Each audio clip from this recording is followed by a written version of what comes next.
So pour me a beer and make it strong, one for the night time.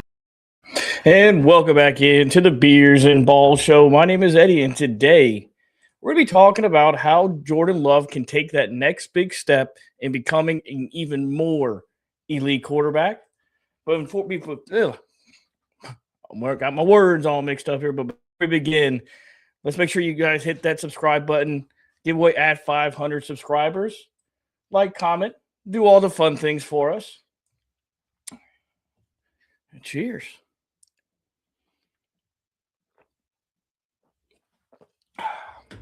It's a good beer. I did a nice little walk today. I went on about a mile-long walk. I'm a little tired.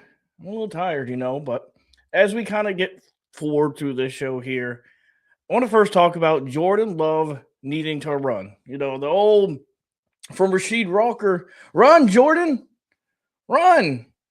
And, you know, he talked about this a lot in this past offseason, and we just didn't see it. Now, I'm not wanting Jordan Love to be Lamar Jackson, Josh Allen, and Pat Mahomes even on the amount of running he does. But I want him to, on 3rd and 3, 3rd and 5, anywhere within those ranges, tuck that ball, find a gap, slip through, and run. Because I think that's really the next evolution for Jordan Love is that decision-making skills to pull the ball down and run forward with it. Get the first down. Don't try and force the ball necessarily into a bad spot. And with this offensive line, he's going to have to. He can't possibly trust this offensive line is going to take some meteoric gain and play instrumentably better. I think they have all the possibilities in the world to play better. I don't think they actually will. So it'll be even more key for Jordan Love to run.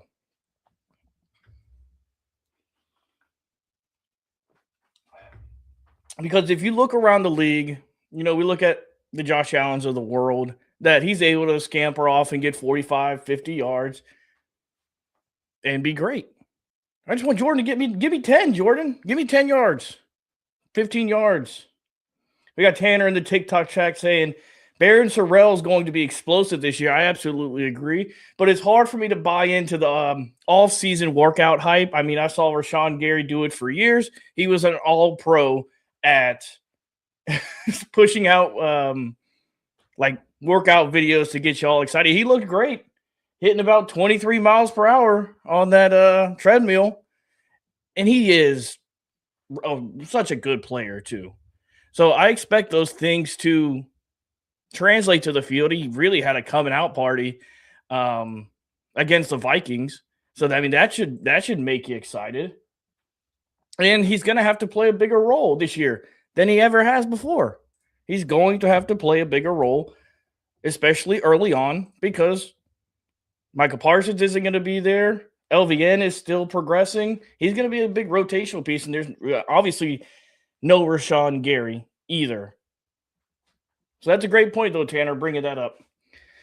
So now the next thing I kind of want to move into is Matt LaFleur has got to give the keys to the offense to Jordan Love, and I think he does. I think there's a large part of the offense that is predicated on what Jordan Love can and can't do.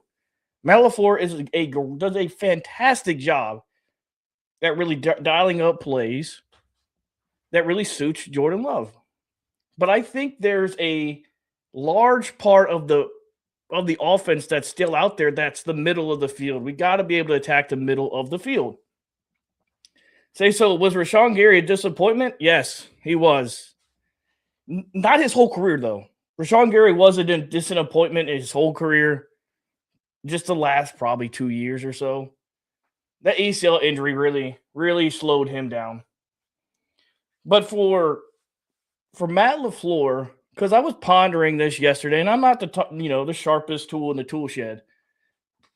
I was trying to figure out late in the year, was it Matt LaFleur that was kind of messing up in these late game situations where the play call wasn't the play call wasn't coming in fast enough. I'm sorry.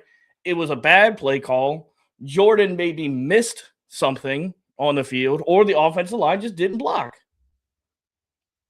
I couldn't really figure out which one it was. It was probably a combination of all of them. But I think in situations, especially in and out of the huddle, every time it's a can, every time Jordan Love cans it, little can, it's always an inside run. I would just like to see a few times, maybe get a play action pass. Maybe it's a two pass when he gets the play call in. Maybe it's two pass plays that he can can out of. I know he has a large majority of the offense at his control. I just really want to see what a game looks like with Jordan Love in full control of the offense. Not saying he's calling every single play, but I want to see him being able to dissect the defense a little bit better, just a little bit better, and try and find the holes in the defense. It just comes with time. I mean, we're only going into his fourth year of being a true starter. So there's still plenty of opportunity out there for him to continue to step. That's why the title of this is how can he continue to elevate as an elite quarterback? And I think there's an easy way right there. Sosa says we use too much token fake play actions. Yeah, we do use a lot of them. But that's this Kyle Shanahan, McVay, LaFleur style offense that is built behind is exactly that. It's token fakes. But there still needs to be ways to elevate that play, and that's what kind of gets us into our next topic. But we're going to drink some beer first. This is the Beers and Ball Show after all.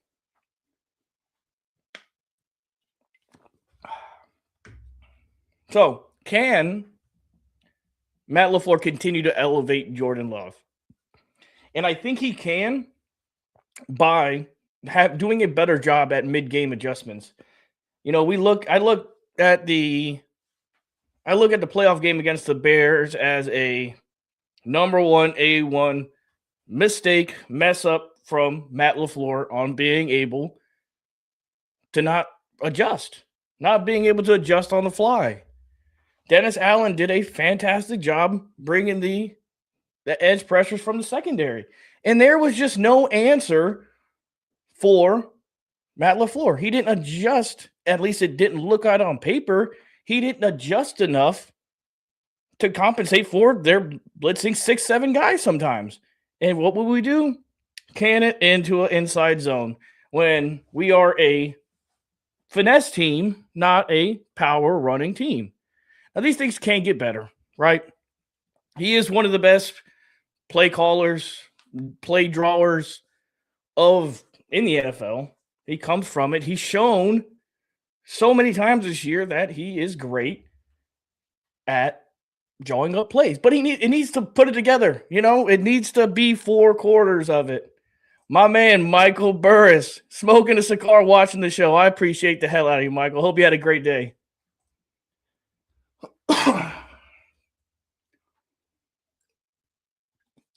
Hell, I need another beer.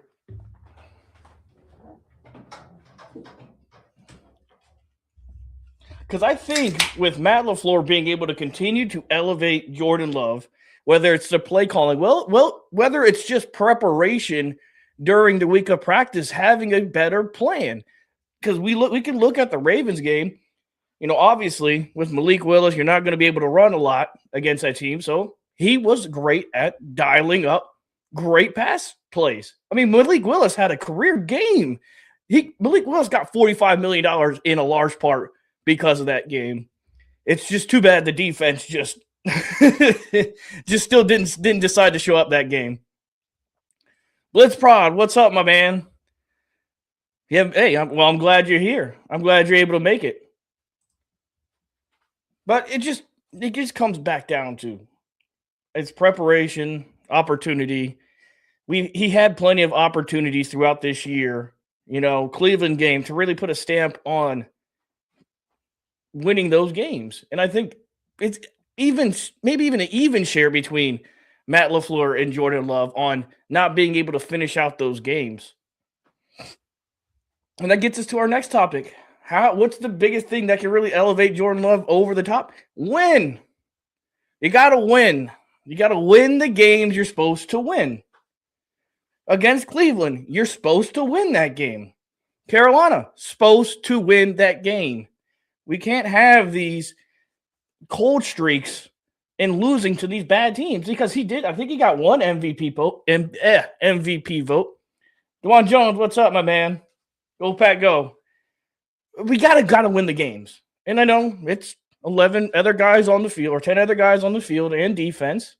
But when the ball's in your hand, Jordan Love, you gotta go win. That is what separates Jordan Love right now from the rest of the quarterbacks ahead of him. He's got to go win. Has to win. You look at the end of the game of the playoffs against the Bears. Jaden Reed dropped that one. If Jaden Reed would have caught that over route, there's a very good chance the Green Bay Packers win that game, but they shouldn't have been there in the first place. It shouldn't have gotten that close in the first place.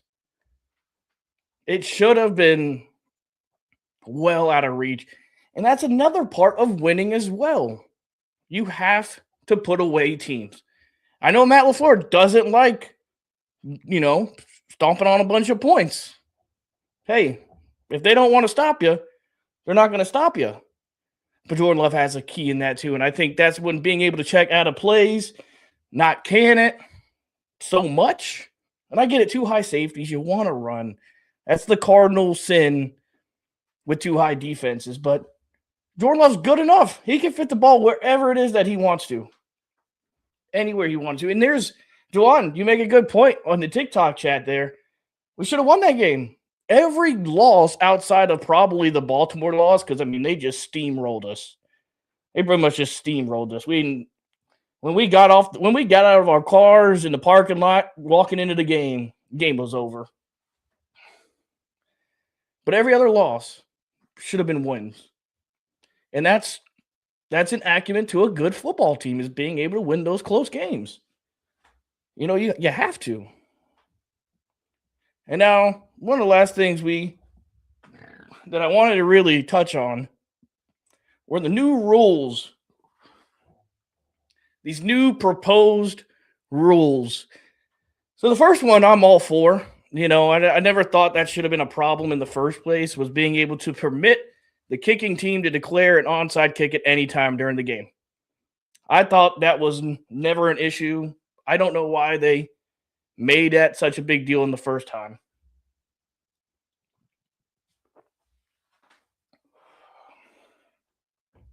The next one says to allow league personnel to consult with on-field officials when considering disqualifications for flagrant football acts and non-football acts without being called on the field. I think that's fine. I think that one will pass too. I don't see any big deals with that passing or not getting passed. I think that overall is probably fine. And then this third one is to allow draft selections to be traded up to 5 seasons in the future, proposed by Cleveland. If they do that, just all hell's going to break loose. All hell is going to break loose in trades. Somebody's going to give Myles Garrett 5 first-round picks. If they let that shit go through, because they know that too. That's why they proposed it. And there was one more that's not shown on this picture here, which is being able to the refs being able to overturn blatant penalties. Like if there is a blatant pass interference or offsides. I don't know if they would do that for holding. And I think if they do pass that, they really get into a slippery slope on what they dictate as something to overturn or look at, because we already dealt with that with, pass interference just a few years ago. And they were talking about how it slowed down the game too much. I just want it to be right. I'm sure a lot of you guys can agree with me. I just want the calls to be right. Just get it right. It shouldn't be this hard, but I also know there's a human element to everything here. There's a human element because there's humans involved. I don't think that one will get passed, because I think that's probably one of the reasons the refs are saying, I don't want you looking over my back on every non-call or miscall. Oh, you're going to like this next chat there, Michael. What do I think about Sky Moore coming in Green Bay? Is he going to be good for us? Michael, you want to take this one? Like, I gotcha. I gotcha. So, Sky Moore, if Brian Gutekunst just sets it and forgets it with him as a punt returner, he's going to be fantastic. He was second in the league in punt yards return average at like 28, or that might have been kick return yards. Just set it and forget it with Sky Moore. And here's the thing, gotta remember, he was up. Okay, what's up, man? He was a second round pick when he was drafted. The guy has some receiving skill. And when it's 4th and 6, I'd rather it be going to Sky Moore than it is Bo Melton. And I love Bo Melton. Got a lot of love for Bo Melton. But you give me a second round receiver and Sky Moore, I am great for that. So I just think it's going to be tough for Bo Melton to make the team because of Sky Moore. But I'm very excited for Sky Moore. I know my guy Michael in here. He's excited for Sky Moore. He's going to die on that hill. And we'll see if he makes it through. If he makes it through to the preseason, he should be there. And I think we now might be able to take at least exhale out on one more part of the Green Bay Packers special teams conglomerate. Let's see here. Blitzprod, yeah, they need that for penalties bad. I don't know. I'm topsy-turvy on it. I definitely see how it could be a very useful tool for the game, and I want it to be right. But what are the parameters of it here? Are we looking at holding? Are we looking at pass interference? Are we looking at a late hit? Are we looking at just a tap to the head of a quarterback? I think if they are a little bit more transparent on that end, I think it could be a very good thing. Michael, absolutely. Set it and forget it. Because we want to see some kick return touchdowns, some punt return touchdowns. I don't think we've had one since Micah Hyde? I mean, geez. How y'all feeling about them Steelers? I don't know. Y'all even got a quarterback over there? I don't even know. I mean, is it still Aaron Rodgers? DeJuan Jones is Micah Parsons going to be playing the first week? Probably not. My guess is about week 4 to 5. He's definitely going to start the year on PUP. I'm not sure if you guys saw the latest and greatest from Micah Parsons. He's out there working out with Trayvon Diggs. So I would expect probably Trayvon Diggs back in Green Bay at some point, probably after the draft. But it wouldn't surprise me if he's back. But definitely with Micah Parsons, he's definitely going to be back starting on PUP, then kind of transitioning into his ramp-up period. It's going to be I think it's going to be a lot like this past year when week 1, but week 1's going to start at week 4 or week 5 when he comes off where it comes in on third down, wrecks some havoc, maybe 10, 15 plays. Then the next week, he's probably ramped up closer to 25, 30.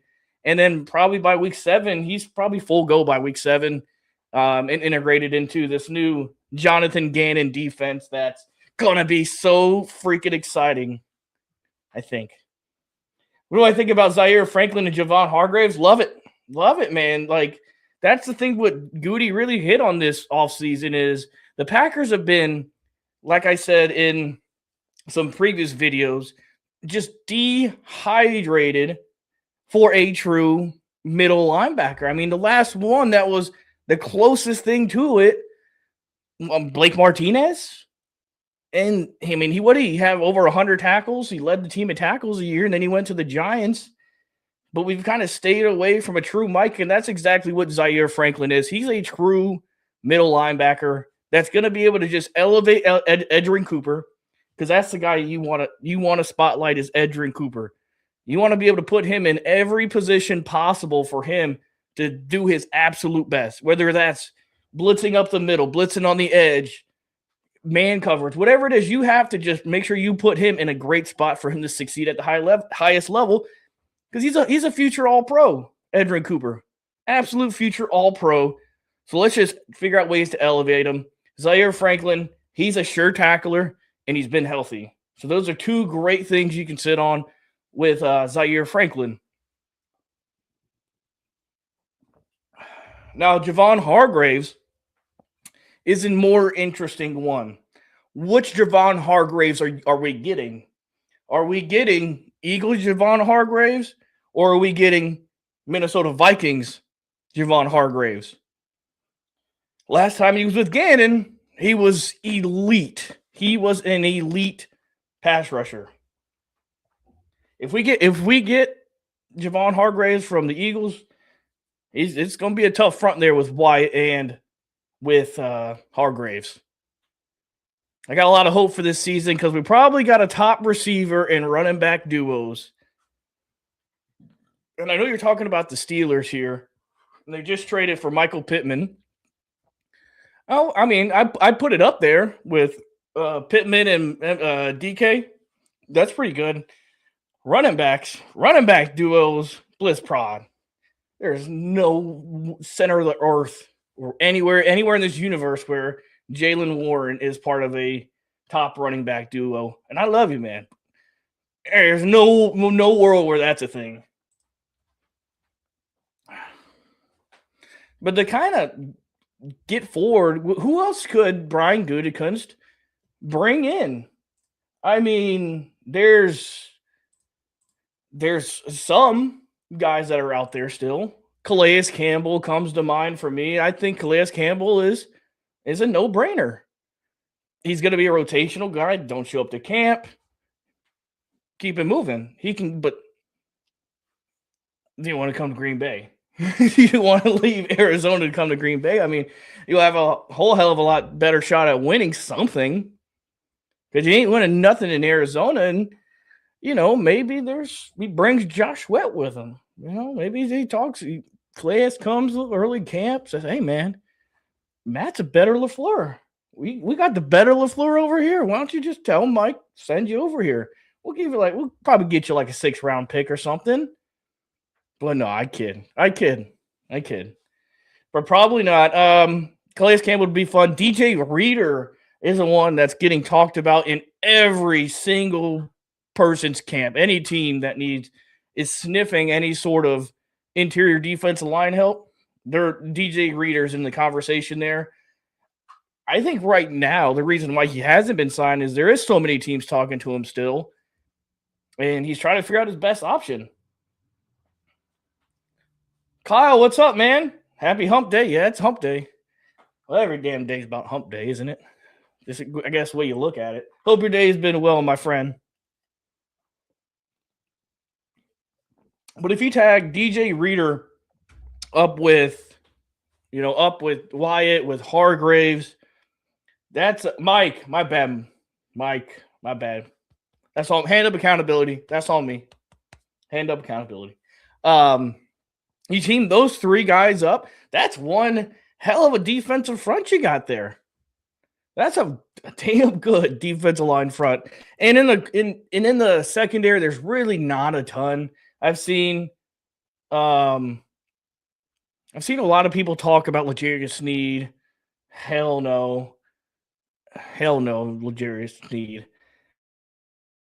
Like if we have to, like if every possible corner in the draft that we could take is Brian Gutekunst hates, I guess so. Outside of that, I don't know.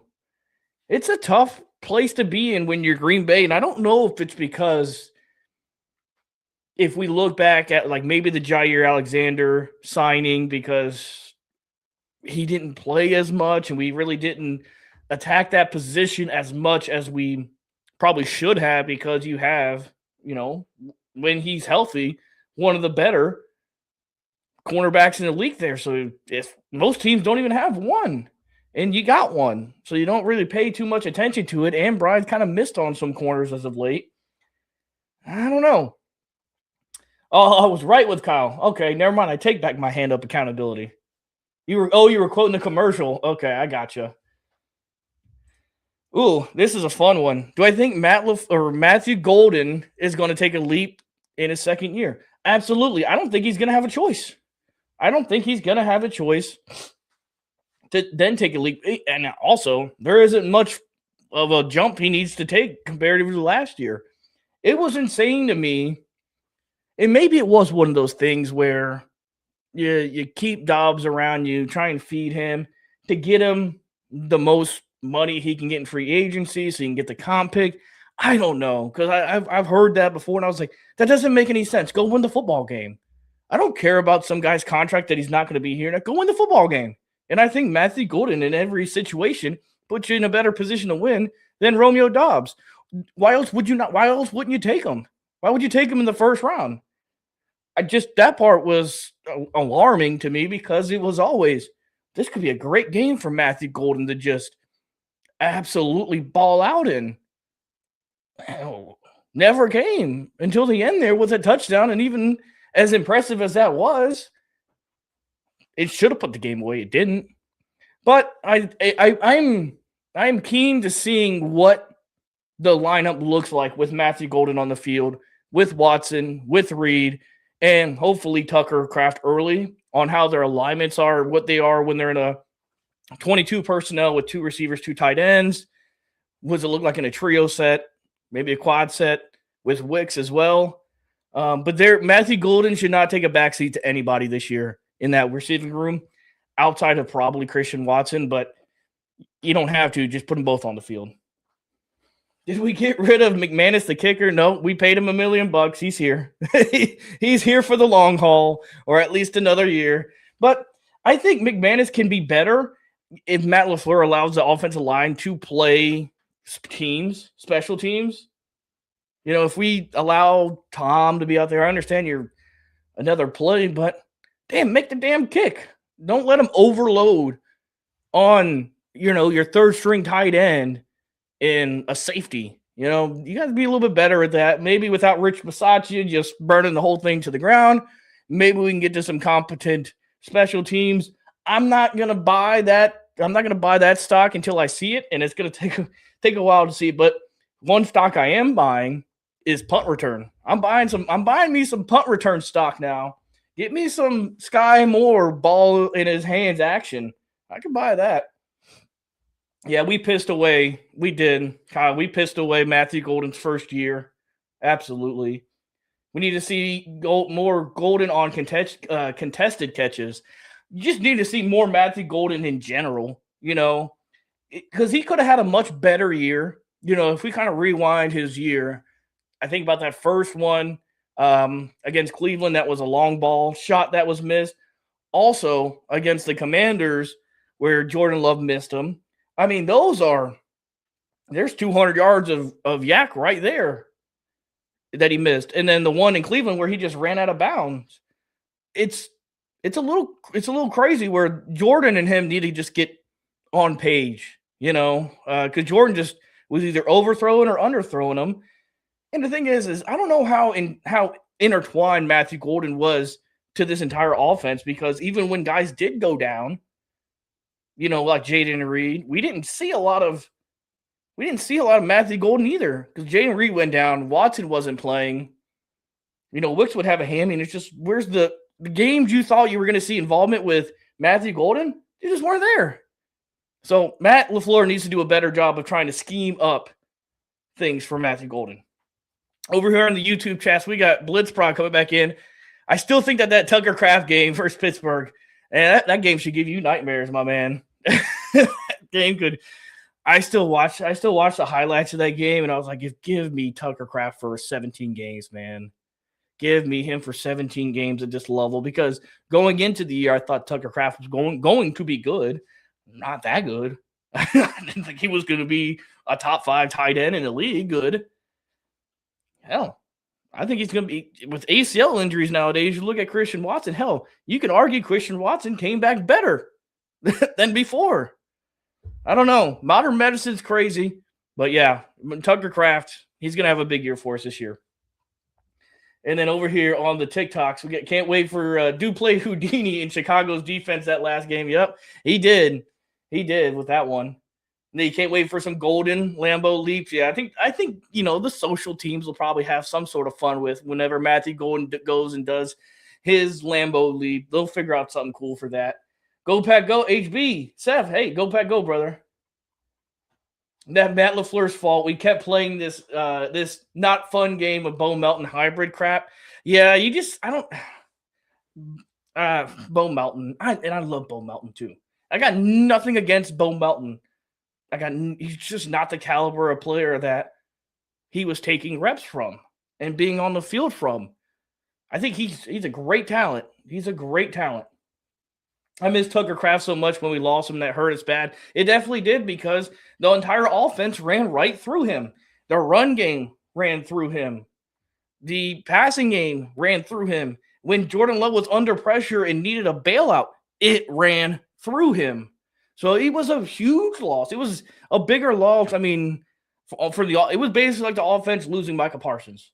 And the offense technically did too lose Micah Parsons and being able to get the ball back more from him.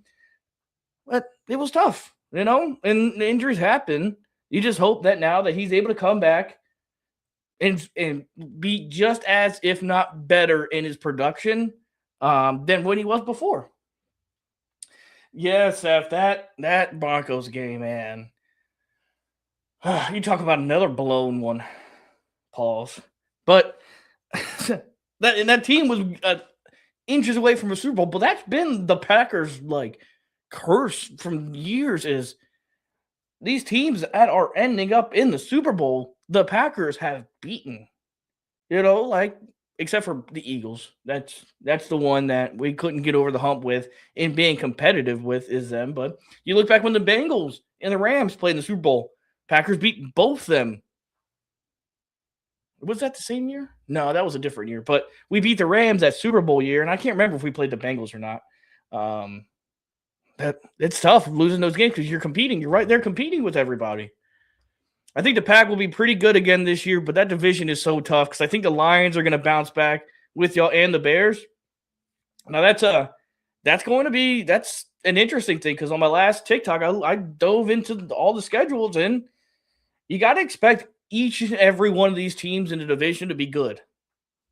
It's rebuilding. I don't know if the Lions got better. It's hard to say, except for just getting, I guess, more healthy. I mean, this feels like their entire offensive line walked out of the building, except for Penei Sewell. I can't say the Bears got better. I mean, they got Kobe Bryant. I don't know who they lost an All-Pro center, and they don't have I guess they have Garrett Bradbury. That's not better. That's significantly worse. And you don't have a left tackle. DJ Moore's gone. I mean, but they're losing defense that they were terrible at. It's them losing defensive players not the worst thing because they were just in great position to get turnovers. But fundamentally, they were terrible on defense. Little nephew, go Pack, go. Got one up here. Who's going to be backup quarterback for Jordan Love now that Malik went to Miami? That's a great question, Dwan. And, right now it's Desmond Ridder, who's back there. Also, that kid at Ohio State that went to Syracuse. I can't remember his name. Kyle McCord, something like that. They're there. I'm sure they're going to bring in another guy. But if you want to, if Jordan Love goes down, season's over. I mean, let's tie that bow up. That season's done. And I don't worry about the backup quarterback too much. It was a luxury having Malik Willis and being able to. And, the only other teams that can get away with that, I guess the Niners with Mac Jones when Brock Purdy went down. And then we've looked back even farther. Jimmy Garoppolo when Tom Brady was suspended. I think Jimmy Garoppolo would be a decent option as a backup quarterback. Comes from the Shanahan offense. He knows the scheme. If we're really taking a deep look at backup quarterback, I mean, it's a position you have to look at, obviously, because Jordan Love has missed time the last 2 years. But if Jordan Love goes down, every confidence in you is gone because that's your best player. That's your quarterback. That's the leader of your team. And if he goes down, knock on wood, I mean, it's a tough go, and I don't want to see that. It's football, though, so you never know. But the confidence level goes out the door when you're starting quarterback, and that goes for any team. Jordan Love MVP, he got one vote. So somebody thinks he's an MVP. If he didn't miss games and if he didn't have bad games against the Panthers and the Lions, and he didn't miss time, I think he would have been definitely in the mix because his numbers were fantastic. 3,300 yards, 26 touchdowns, 6 interceptions. I mean, you got to think if he had 2 better games against the Panthers and the Browns, there's probably 3-4 more touchdowns there, so it gets him over 30. Maybe he throws a pick being aggressive in one of them, 7. I mean, he was right there. HP Steph, yeah, we definitely need some DBs. And I did a mock draft yesterday, kind of looking at it, because and I had a video set up, but I just didn't really like it that much, talking about corners. And Benjamin St-Juste is the number 1 corner in Green Bay as of what day is today? March 25th. Benjamin St-Juste is the number 1 corner there. I don't know who Keyshawn Nixon is. I don't know who Carrington Valentine is. I don't know who they are. So St-Juste is the number 1 corner in Green Bay. And he's long. He's long, 6'2", 6'3", 200 pounds. You got to max that in this draft. And there's a ton of guys that are not, top-tier talent that have those same attributes. There's Davison Igbinosun out of Ohio State, long, 6'3", 200 pounds. There's a guy out of Washington that had a bad year. Can't remember his name. 6'4". Hell, there's even a couple receivers I saw from LSU that are doing their pro day as a corner. So I think there's going to be a lot of great talent out there. And here's the thing, guys. Here's the thing. When Micah Parsons comes back, you don't need top-end speed at that position. You don't need this out-of-this-world athleticism. Wonder why Trayvon Diggs was so good. He had ball skill, and he was within an area. He wasn't getting interceptions that on 60-yard bombs. He was jumping routes because Micah Parsons was causing havoc. And I just don't think Keyshawn Nixon or Carrington Valentine has the innate ability to be a ball hawk. Because he only got 1 interception. Ball hawks get interceptions. There were so many dropped this year. You got to bring in guys that have a knack for the ball. Hood and Biggs, Mark. Hey, man, how's it going? Hey, great show. Appreciate you. Trying to roll through it. Let's see. We got a couple of TikTok chats over here. Need some more DBs? Absolutely. We're going to draft Mark Gronkowski. If he brings his brother back, I'm in. I know he just kind of threw his hammy out on Friday. Oh, Kyle from TikTok. Hey, what's up, man? They said the guy from Indiana is going to be there at 52. Pons, yeah, he's just a little smaller. He's 5'9". He'd be great in the slot, and he's an absolute playmaker. I wouldn't knock Brian Gutekunst for picking him because he's going to be in the slot, and Javon Buller is the only slot guy you got. And Pons is an absolute playmaker. I mean, you could see 5'9", 180 pounds, whatever he is, and then you go watch him play, especially in his national championship run in front of the world. The guy just made so many plays. And I wouldn't knock him for drafting a guy that's a playmaker that doesn't necessarily fit your metrics. I'm cool with that. That's the one guy that I'd be like, oh, yeah, makes sense. He makes plays like Charles Woodson does. He's just not as big. He finds the ball. Finds the damn ball. Oh, you got 2 phones, Kyle? Hey, you like Kevin Gage, man. Seth, we got Elvian, Hargraves, Wyatt, and Parsons. Yeah, it's a pretty damn good front. I mean, it's not a lot of teams have that level of play there. Seen a big difference right when Parsons was gone. We didn't have to do much. We didn't have to do much. Nixon and Valentine. Yeah, I mean, they were about done, useless. Mendoza or Ty Simpson. I mean, I'm not going to beat Dan Orlovsky here, but I think he made a pretty good point. I think Dan Orlovsky about Ty Simpson made a pretty good point. If I was in need of a quarterback, I'm taking Ty Simpson. I just think he brings more because there's nothing I liked about Mendoza. I don't like the way he throws the ball. He looks awkward when he runs. I mean, it guy just has God, what's that one Chargers quarterback that was an absolute bust? I can't remember his name, but he went to Chargers. Our D-line is good. That is true. That is damn true, especially when Parsons gets back. I like to see a run stuffer in there. Yeah, I mean that's when we look back, because that's a great question there. Because when we look back at the year, whenever Devontae Wyatt wasn't on the field, the run Ryan Leaf. That's it. Appreciate you, Aaron. Ryan Leaf. Mendoza reminds me of Ryan Leaf. But back to Wyatt. When you have Wyatt on the field against the run, not even that he is the disruptor against the run because he didn't have good run games, but I think he just allowed that defense to play better.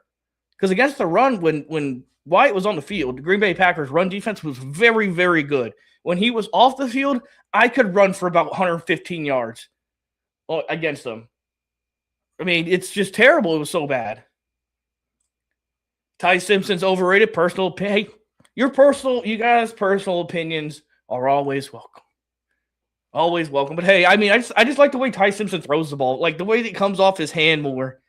And maybe I'm just spoiled by that from, Favre, Rodgers, and now Love being able to just bask in the glory of the way they just little zip. If Micah and Jordan can stay healthy, y'all definitely can make it run. And I say that's in par with like 8 to 9 teams in the league, where if your best edge rusher and your quarterback stays healthy, you have just as good of a chance as anybody. Let's see here. If Valentine could have had so much picks if he just looked up or caught the ball or just caught it. It could have been just as simple as that. Just catch the ball. That was it. Yeah, was Wyatt, Seth? Yeah, if you're talking about Wyatt, you're right. When we lost him up middle, it was harder to clog things up. Thoughts on the Ravens organization? Did Max Crosby and paying for Trey? That's an interesting one. Because what makes me feel weird about it, the whole deal, was they said basically Trey Hendrickson thought he was going to play with Max Crosby. Seth, thank you for the follow. Why did it take him so long to sign then? Why did it take him 4 days to get it done if he was thinking he was playing with Max Crosby? It was confusing when I first heard that, because at least the reports that I heard, I could be wrong. I don't care if I'm wrong. It's Max Crosby. Ain't my problem. But that's what I heard, is that Trey Hendrickson was under the impression he was playing with Max Crosby. That's why it was so weird. The day after the trade went away, here goes Trey Hendrickson to the Ravens. Now, I don't know if they had the cap to even make that work, but the way I listened to Max Crosby talk about it, and, he kind of felt that weird lack of a better word, feeling when he was there. So I don't know. Well, I guess when, there'll probably be some like ESPN, Netflix documentary around the whole thing, talking about all the ins and outs of the Ravens organization during that time. They knew he had a knee injury. All of it they saw. So I just don't understand why they pulled it. I mean, you're getting an older player. Why they acting like Trey Hendrickson is fresh? He had a bad back the whole year. And we're talking about not a Micah Parsons back that was, phantom. We're talking about a bad back. Ravens got cold feet. Yeah, I think so. Do I think we could get Big Orange from Iowa State? Man, it's tough. It's tough. He's on the front page of the Cheesehead TV Patreon draft guide. And Packers usually don't pick that player. So I don't know. I wouldn't think so. I wouldn't think so. Because there's a lot of guys that are better than him, and they need to prioritize that position for depth. And I think they can get depth pieces that are better than him. Future 30 for 30.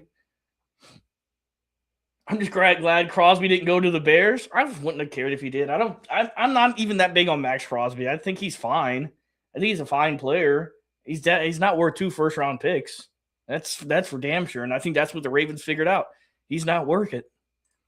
I don't see Goody waiting for 52. I see him moving up big time. See, I disagree with you on that, because he has like an all-time low picks for him as a GM. He has 7 6 or 7. I can't remember the exact number. And he's usually up in double digits.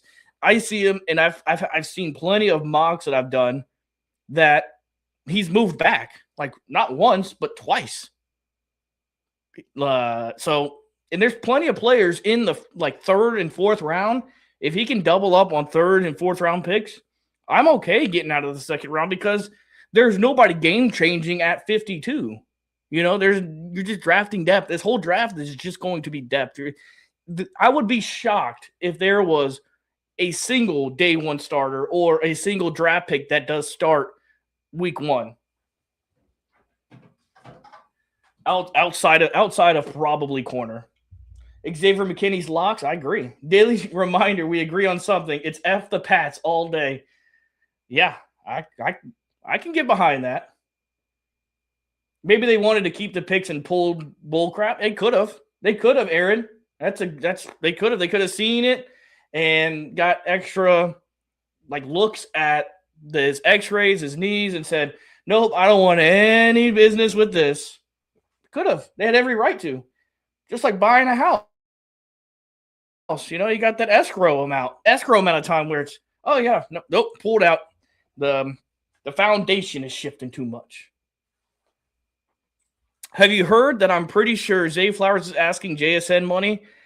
Yeah, but I think I think that payment, because the NFL is getting new TV deals, so the cap is, from things that I've seen, the cap is supposed to like almost add another $150 million into it, so that this kind of money, even though it looks crazy now for a receiver, I don't think it's a big deal. Zay Flowers, I don't even know where I put that guy. He's just such a utility receiver and I don't watch enough of him either.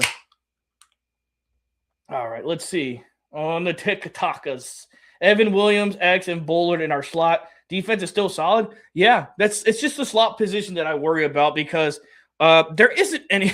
Oladapo, I think he's a good player. He's not filling in for Bullard the same way Bullard plays that slot. And even there is times that teams can take advantage of Bullard, that I think they need to get a guy to at least get some depth at that position for the slot, because I think Bullard is a fantastic player. One of my favorites on the defense. Just the way his play style is something I love. And there's plenty of them. That's why I keep thinking that he's going to move back, because there's plenty of multi-tooled defensive backs in this draft from the middle of the 3rd to like beginning of the 6th. And if you could trade out of that 52, you might be able to pick up an extra 3rd and 4th round pick, or a 3rd and a 6th, and you're really doubling up on your opportunities to actually hit on one of these players to be good for you. Ooh, I had something flying in my eye here. Damn. All right. Colton, I appreciate the follow, man. They don't let quarterbacks develop. They just throw them in there, feed them to the Lions, yeah, because I think they figured if he doesn't hit, they're going to suck anyway, so they'll just get another one. Matt LaFleur needs to stop calling plays. He's too conservative. Okay, love everyone always. Who would? Is it you want Stanovich to call the plays? Because we don't know. We don't even know what Stanovich does to begin with. Do you want him to call the plays? Yeah, just Bullard needs another slot so he can get some help. Yep, I thought Hobbs was our guy, man. Yeah, he kept hurting people in practice. Then he got hurt. It was just a bad move all around. But no, it's interesting what they do in the draft, man. It's just, there's guys like, I love Igmanos, and I think he brings some asshole to the team, especially in the edge. He does get away with a lot of handsy stuff, but it's tough. I love my Green Bay Packers, but it's opening day of baseball today. I can't sit there and watch baseball, man. After watching the World Baseball Classic, there's zero chance I'm watching any baseball, because it will not be as good as that until the World Series. Let's see here. And Marshawn Lloyd pissing me off at this point. You know, I get the frustration. Sorry, Lambo the pups barking. I understand the frustration, but you can only get positive results from Marshawn Lloyd being on the team. He's built for this type of offensive line that we have, which is a finesse offensive line, getting to the edge. And as good as Josh Jacobs is, he's not that kind of back. Like 750 of his 900 rushing yards came after contact. This offensive line is never going to – you can't survive that with this offensive line. But with Marshawn, it's a luxury. If he plays and they send him over to the hamstring university with where Christian Watson went and got his work done, I think they'll be fine. They'll be absolutely just fine. I got a lot of confidence that he'll be ready to go because I want to see the kid go. I mean, you got to think how bad it sucked for him. It got to suck a ton for him. He was taken in the 3rd round pick. All the guys he played with in college and all his buddies at the combine, they were all being contributors on their team. They're enjoying success. Yet all he does is his body keeps failing him. And it's tough. I genuinely feel for the guy. It is tough. And I feel bad for Marshawn Lloyd because he could be so good. The things we've seen from him in preseason have been so good. I just want to see him take it into the season, be a contributor to this team. But like I said, if he gets to play, it's a luxury asset at best. Blitz, do you think McCarthy can develop Will Howard well? Oh, you're talking about Big Mike McCarthy, Big Mike. Or should they draft a quarterback to re-sign Aaron? I definitely think the one thing Mike McCarthy has always been so good at is bringing out the best in his quarterbacks. He brought the best out in Dak. He obviously brought the best out in Aaron Rodgers. He brings the best out of his quarterbacks. He is a great damn coach. I'm sad he had to take a year off because just watching him talk about ball, which was fun on the Pat McAfee show, just listening to him talk about the sport was a gem, but he fits perfectly. He's a Pittsburgh guy. Aaron Rodgers is going to go back to Pittsburgh at least for 1 year. Him and Mike have rekindled their relationship. I think it's all sunshine and rainbows, and I think they should. It depends on how Mike McCarthy feels about Will Howard. I think Will Howard has everything in his ability to be a good quarterback if he develops. I put him in the side of the same track adjacent to where Jordan Love was. I don't think Will Howard has nearly as much talent as Jordan Love does, but I think if under the right development system, he can be a decent quarterback. He could be mid-20s corner. Let's see here. I hope Watson stays healthy with the whole team. Yeah, absolutely. Seeing Dobbs in a patch jersey hurts. We all knew it was going to come to that. There wasn't much surprise to that. I'm surprised how much money he got, and I ain't mad at it. Give me that comp pick, please. And I'm so glad Gary's gone. Yeah, I've gone on my rants about Gary, and it hurt because I got me a Gary jersey. He was one of my favorite players because I always like to see how hard he worked. It's just sad that it didn't translate to the actual field. That sucked. There's my guy, CEO back. Micah Parsons put us in generational debt. Oh God, he's already starting. It's 4:00, and the leader of the troll factor is here. Let's see the Gary jersey. Let me see. Do I still have it over here? Oh.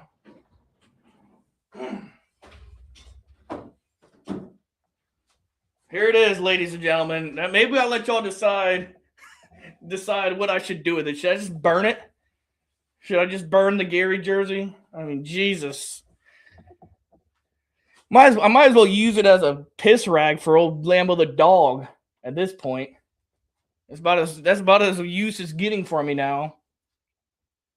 I think the thing is that hurts about Gary is he just quit last year. Yeah, and I can even look back, man. I even did a deeper dive on this because I thought maybe I'm just out of my mind thinking that Gary is just giving up on the team. But there as plays looked back. I looked back at God, what game was it that I looked back on?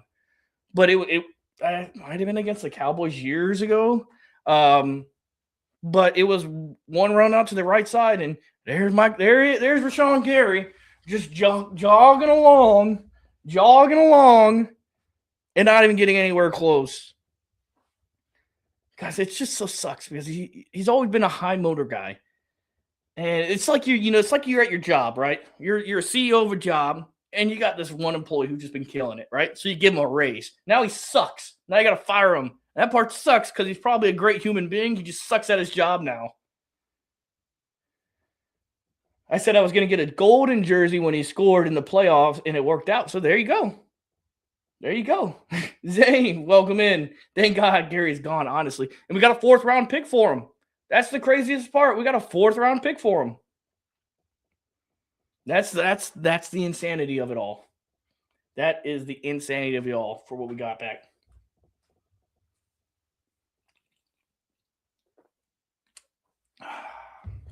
Man. Turned into something here. But to kind of get back to the topic at hand that I was having was about Jordan Love. And I think the biggest thing that it hits on is he's got to go and win. But it's hard to define what I mean by win. Is it winning an MVP? Is it winning in a late game situation? Is it winning on his can plays, the plays he checks out of? How do we define winning on how he needs to win more? Because, of course, wins and losses, they're not a quarterback stat. It's hard to grasp it around wins. Do we start with small wins? Do I want to see him just – I don't know. I don't know. He just needs to win. See, win a Super Bowl. Yeah, he will at some point. Lucas Van Ness better make some shake, man. I mean, I think he did really well until he got hurt. He did really good until he got hurt. And then even coming back, playing still off that foot, wasn't great. Well, against the Bears, Jordan Love put winning pass there. It just wasn't called. Yeah, I talked about that just a little bit a while ago, Ron. That's a great point. That's why the winning part is hard, right? Because there's 10 other guys on the field. When I say go win, that's where I'm trying to figure out how should we define win and seeing him win. Because that's that gray area, because obviously he can't win the game by himself. He can only do as much as he can to put his team in position to win the football game, and he's done that. Except he kind of did against the Bears, but he had that pick, or not the Bears, the Browns, but he had that unnecessary pick that resulted in a touchdown when Joe Flacco was not going to throw for probably more than 50 yards that game. We were on him so much. It's maybe we just start with, as a leader of the team, you gotta make sure the team is not put in a position to lose games they're supposed to win.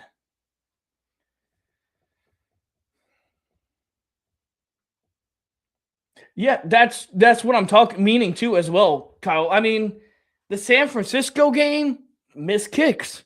If we make some kicks against that San Francisco game, we're not losing that game. But also, I mean, the defense on that team was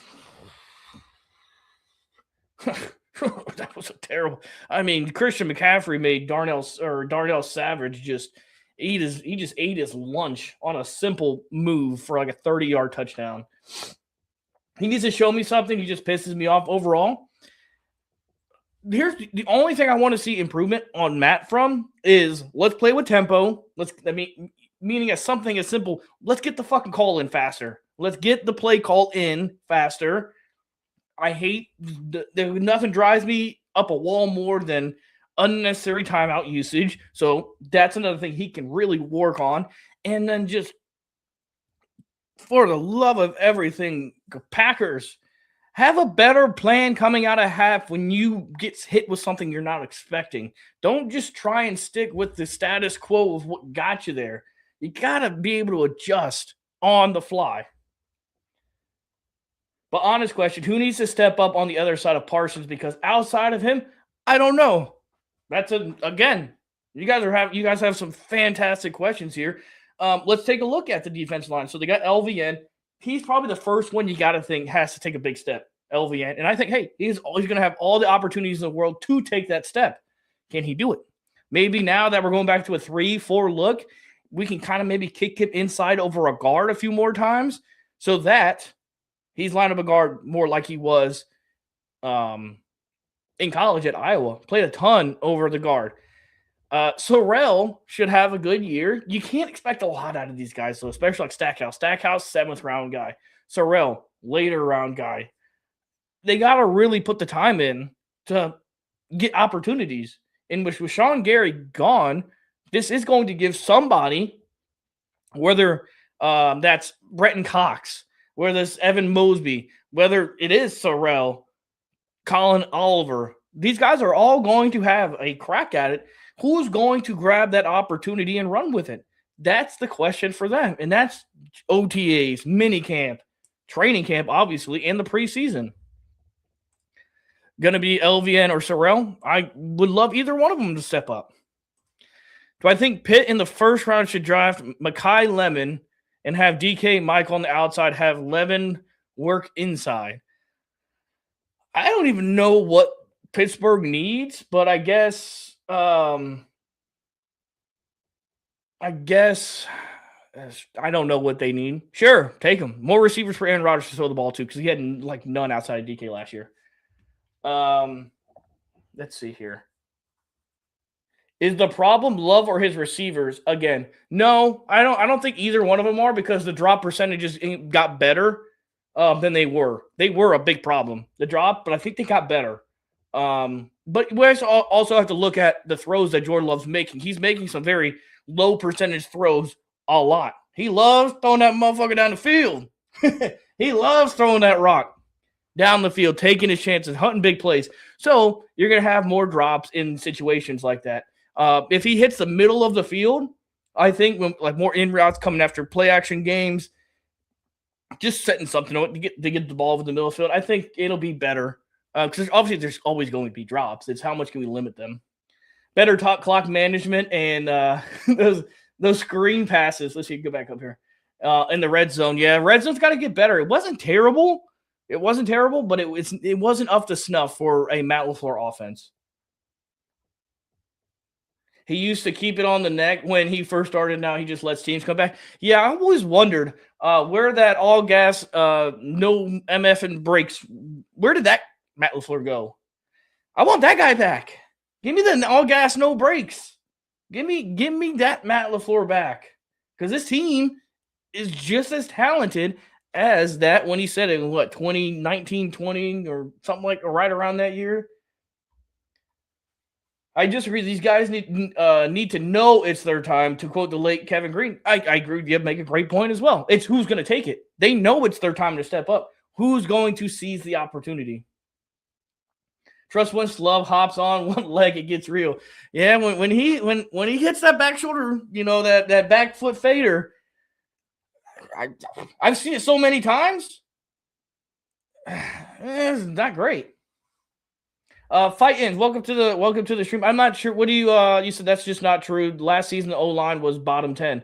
Yeah, I've never said the offensive line was anything better than the worst. My money's on Elliott and Sorrell. I think that's your best plan of action coming into the year. Like if they had to play a game on Sunday, I think that's who it would be. So that will dictate play calling. Sort of. Not all the way, because these guys, I think the way, how do I say with this?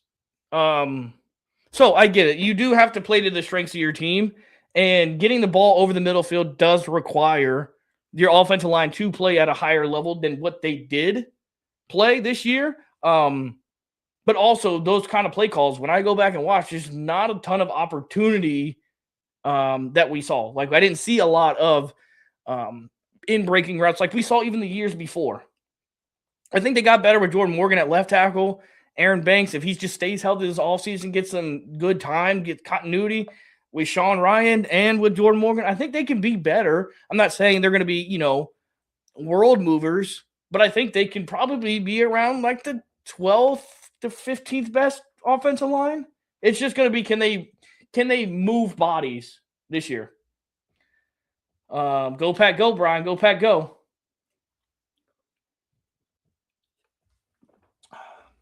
The line will absolutely be better as long as Zach Tom. You're right. Fight ends. You're absolutely spot on. You just gotta, hope that he's going to be healthy, and I think he is. I mean, it sucks. He's basically playing on one leg at the end there.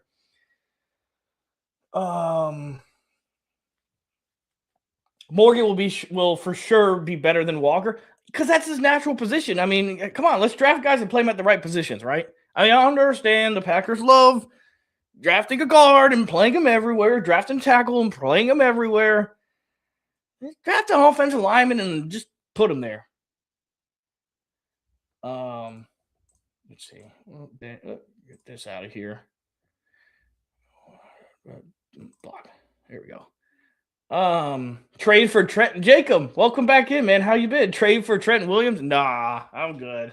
What do I think about Big Citrus to Green Bay? You talking about Dominique Orange? Is that who you're talking about? 8, appreciate the follow. ... Appreciate the follow. Even last season, the games that he played in, they did good. Yeah, I mean, there's one against, I think it was Philly, that gets blown up because, he lost his footing, or is it against Chicago? I can't remember who it was. It was against Chicago when Montez Sweat beat him. He lost his footing. Grab him in the 3rd round. I think if you're gonna take an interior defensive lineman, you take them early because they have a bigger impact immediately than a corner does for this team, in my opinion. That's just my opinion. Blitzprod on the YouTube. I'm gonna kind of miss Quay Walker with the Pack. I think he's underrated. Yeah, he was just never going to be able to play at his best because he's not a Mike linebacker. He was always a Will linebacker playing Mike linebacker, and I thought he was great. I loved watching him play. I thought he was a lot of fun to watch to play. Him and Edwin Cooper, two guys that, if they were not playing football would probably be in like some mental ward because they're just running around like a bunch of psychopaths. I kid. But they play with their hair on fire, and I really appreciate that about a lot of NFL guys that do play like that. So it is going to be a miss not having him out there. But what I won't miss is him getting bullied by guards because he doesn't have the correct he doesn't have the correct technique as a Mike linebacker taking on guards. That Zaire Franklin's going to have, but he will definitely be missed. Just because he always – you never question Quay Walker's effort. You never once did anybody ever question his effort. Let's see here. Dominique Orange would be our nose tackle if we're going to run 3-4. Yeah. I mean, we're definitely going to need depth there. I think Hargraves can be that nose tackle. I think Wyatt could be. But I would like to see them get a true one tech for sure. Matthew Golden breakout season's got to be. He really can't be any worse than he was last year. And I'm not even saying that it was him that was bad. It was just lack of opportunity. Got some bear downs in here. Love being in enemy territory. Brother, it is March. It is. I appreciate you being here, but brother, it is March. We need a good DT or some type of help on the D-line that makes Nixon look like another Jair. What we need for Nixon to be good, right? Because I tend to put on like old kind of nostalgic movies. Well, the other day on Netflix popped up Like Mike. We need to get like some Like Mike cleats for Keyshawn Nixon. We need just some Deion Sanders cleats to fall into Keyshawn Nixon's lap, so that we get to see a higher level play from him. But here's the thing. He's not a corner. He's not. He might play that by default. It's just, there's nothing about Keyshawn Nixon that gets me excited to watch him play corner. I loved watching him return the ball. But it's just nothing. He doesn't have the size. He doesn't have the ball skills. Or like, maybe the anticipation is a better word. Anticipation. Rivalries never sleep. Sure. We need to get Jacobs back to his first year form. I think because Elton Jenkins played a big part in Josh Jacobs' production and why he was so good, because Aaron Banks was hurt all year. And it's just, with the injuries that he had, especially back, it's hard to get back at form. He did start looking a lot better there at the end, but I just want to see Josh Jacobs get a handoff and not immediately get hit. Got to try him on the edge, but he needs that second guy. He needs that number two punch. And he just didn't have it. I loved it. Emmanuel Wilson, awesome. Cool. Barely a change of pace. Barely. I think Joey Bosa is still available, but I think he's washed. I mean, it's just what am I going to bring in another? And Jacob, I appreciate you, but I mean this for Joey Bosa. Cool, like we're another guy that's probably going to get hurt. That is going to give me 5 sacks. That's it. I mean, he's not the Joey Bosa of his yesteryear. And I mean, of course, if he's cheap and he wants to be a depth piece, sure, sign me up. Sign me up. I'm cool with that. Loki need a running back. We let Seattle take E-Man. Yeah, but there's a reason why he got $2 million on a 1-year deal, because there's about 25 Emmanuel Wilsons in the NFL. I mean, he just had the luxury of having an opportunity. At this point, we will take Joey Bosa. I don't think so. Sky Moore is an underrated pickup. You are absolutely right. Thank you.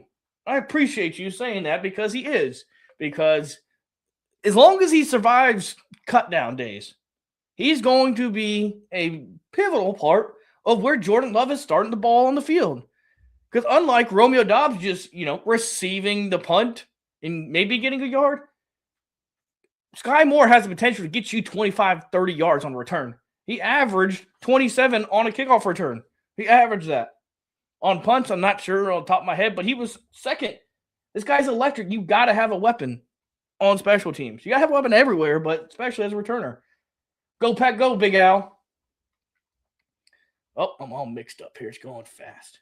If Nixon never had week 2 against Washington and the pick against Chicago, he would have been cut. I don't know, Damian. He's cheap labor, man. He's only making $5 million. I mean, he's going to be on this team until he needs a new deal, which I think is next year, if I'm not wrong. I miss Malik already. I miss him. I miss having such a great human being on the roster. I miss that. Knowing, because it's hard. You don't want to see great human beings walk out of your, locker room. Because, I mean, all the stories that came behind Malik Willis is how he treats everybody, how he treats the staff. It's nice to have people like that in your building. Is this Lloyd's year to be running back too? Yeah, it's there. Can he stay healthy? Can he stay healthy? I personally don't like Sky because he played for the Chiefs. It was terrible, but he could do well with y'all. Yeah, I mean, a lot of these things we thought, if Michael's still here, it's McCall Hardman. He also played for the Chiefs. He didn't last very long. We thought he was the answer to our special teams prayers, at least in the punt return and kick return factory. But it was not, which is okay. We move on. Love needs to get more mobile like Rodgers. That's what I missed. That is exactly what I was hitting on at the start of the show, Joseph, was run, Jordan, run. Just run. You don't have to be Lamar Jackson. You don't have to be Josh Allen. But on 3rd and 5, 3rd and 4, you don't have to try and force him. Go get me a couple. Go get me the first down. And he's done it before. I want him to do it more. I want him to run probably 20 to 25 times more this year than he did last year. I don't have the number pulled up right away, but it wasn't enough. It wasn't enough based off of how much he talked about wanting to use his legs more. And I think if he can add that into his repertoire, not only do drives sustain longer, defense stays off the field, they get a second to breathe. Potential picks don't happen because you're trying to force something on a 3rd and 6. Opportunities just arise with what you're able to do with a quarterback being able to tuck the ball, run, get that first down. But Joseph, couldn't agree more with you. I want to see him run more. I want to see them just overall as an offense move the platform of where the ball is, where he's throwing the ball to. Get off platform. Move the line. Joe said exactly. Also, take advantage of the wide receiver screen RPO on 3rd and short like Rodgers. Yeah, but I think there's a reason why he was so good at it. It's because that dude is insane, and I just don't think that's something that'll ever be a part of a strong Matt LaFleur offense.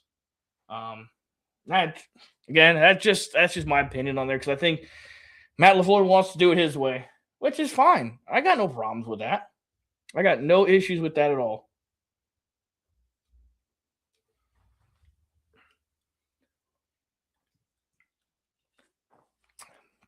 You guys drop your questions down in the chat. I gotta use the bathroom. I've been up here a lot longer than I thought. I'll hang out for a bit longer, about another 10 more minutes. But so drop some questions off before we head out for the day.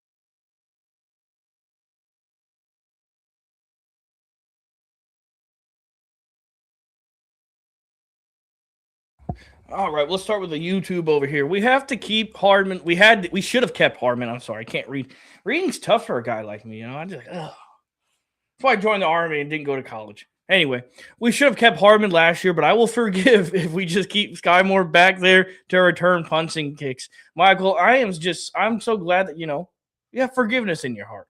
So proud. There's big steps. If we can get Soder on board with that, I think we can really do some big things. That's changing the world right there. All right, let's see. Yeah, I'm saying that because of our inside zone against the Bears. They need more diversity. I agree. Am I a Bears fan? They were legit calling it out before the snap. That's where my problem was. I talked about it a lot early in the show. Was we got to have Jordan Love has to have more control of the offense to determine, or maybe it's a Matt LaFleur thing, to where it's maybe we get 2 pass plays in and a can is to a pass, because it just felt like, I know it wasn't, but it just felt like every can call was the inside zone. Every time Jordan went, can. Everybody can it. Do it at home. Do it right there with me. Can it. Inside zone. Terrible. Went nowhere. What is Goody going to use the rest of the cap space on? So that's a great question, right? We got plenty, and the Green Bay Packers can do whatever they want. They have more than enough money to do whatever they want, and they're going to have a bunch of cap space next year.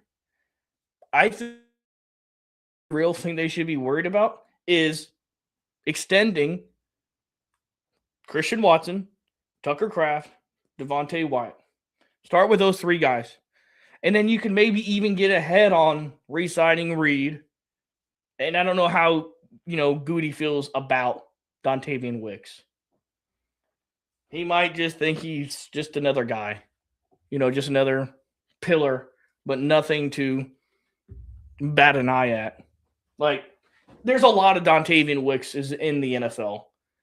Do you want to pay him $40 million? I don't know. For 4 years? I don't know.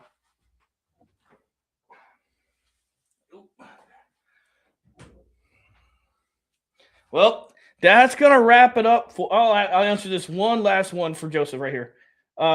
Joseph says, do you think they trade Wicks before the deadline? I know it's early. Possible. Nothing would surprise me, really, if they trade receivers. Just don't trade your best receivers. Don't trade Jane Reed. Wicks, there's just no reason to. Bears on top says, you guys need to stop giving people so much money. Y'all got $1 million in cap space. You want to tell me about giving people money? You got $1 million. You are out of cap space. And you're telling me the Green Bay Packers need to stop giving people so much money. Y'all ain't got no money. If y'all had $60 million, oh, you're just saying it to be mean. Okay. I appreciate you. No, I'm just saying not to be mean. Well, I mean, it's true though. I mean, how can we give a bunch of people money and we got upwards of $30 million in cap? Well, guess what? Maybe our GM's just better. Maybe the GM is better. Well, everybody, make sure you like, comment, and subscribe down below. Hit that follow button. I think I'll be streaming again tonight. If you want to come back in and continue this conversation. Until then, love you. God bless you. Go, Pack, go, baby. Have a good night. So pour me a beer and make it strong.